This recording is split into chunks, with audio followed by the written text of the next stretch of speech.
இனிய காலை வணக்கம். ஞானம் அடைதல்லாம் தேவையா?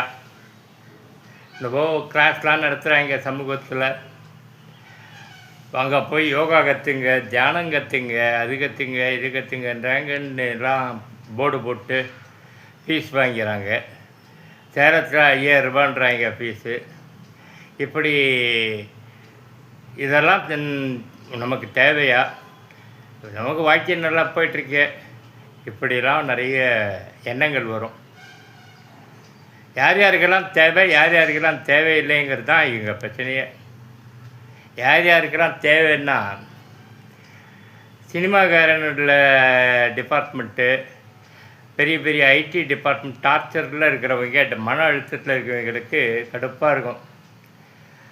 தோல்வி அடைஞ்சு போகிறாங்க பாருங்கள், வியாபாரம் அது இது எக்ஸட்ராலாம். அவங்களுக்கெல்லாம் தற்கொலை எண்ணம் வரும், விரக்தி வரும். இவங்களுக்கெல்லாம் இதெல்லாம் தேவை. யார் யாருக்கெல்லாம் தேவையில்லைன்னா, மாதம் ஒரு 50,000 ரூபாயோ ஒரு லட்சம் பென்ஷன் வரும், சொந்த வீடு இருக்கும், இல்லைன்னா பரம்பரை சொத்து இருக்கும், பையன் பொண்ணு ஃபாரினில் இருப்பாங்க, வயசானவங்க நிம்மதியாக இருப்பாங்க, 60 வயது கடந்து. அவங்களாம் ஒரு பிரச்சனையை உருவாக்கிக்கிட்டால் தான் வாழ்க்கையிலேயே பிரச்சனை. இப்படி இருக்கவங்களுக்கு தேவையில்லை. கிருஷ்ணாராமான்னு ஓடலாம். சரி, எங்கே போனாலும் சொல்லித்தரப்போகிற பொருள் என்னென்னா ஞானம். ஞானத்தை பற்றி பல பேர் ஒரு வரியில் சொல்லிகிட்டே போவாங்க.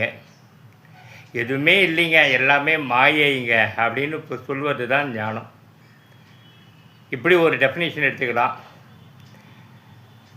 நிறைய சொல்லலாம் ஞானத்துக்கு டெஃபினேஷனு. நான் 1-2 இங்கே சொல்கிறேன். வெங்காயம் தாங்க ஞானம். உரிக்க வந்துக்கிட்டே இருக்குங்க வாழ்க்கை. அதுக்கு தொடர்கிறதையே கிடையாதுங்க. ரெஸ்ட் இன் பீஸ்ன்னு ஏங்க சொன்னாங்க? நிரந்தர அமைதி வேணும்னா மனம் அமைதியாகணும். மனம் அமைதியாவதற்கான பயிற்சி தாங்க ஞானம்.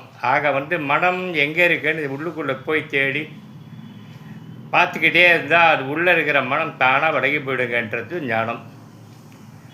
அந்த பக்கம் இன்னொரு டெஃபினேஷனில் சொல்ல வந்தால் உட்காந்துட்டு உள்ளேருந்து ஏங்க அந்த எண்ணங்களுக்கெல்லாம் இம்பார்ட்டன்ட் தரீங்க, அது விட்டுருங்க, அது பாட்டு ஓட்டு போட்டோம், புறத்தில் மட்டும் செயல்படுங்க அப்படின்னு சொல்வது ஒரு ஞானம்.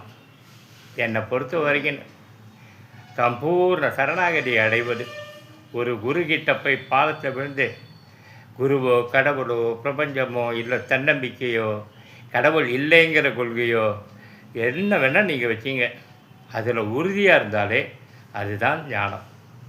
இது மட்டும் என்னுடைய சொந்த புத்தி, சொந்தமாக நான் சொல்வேன்.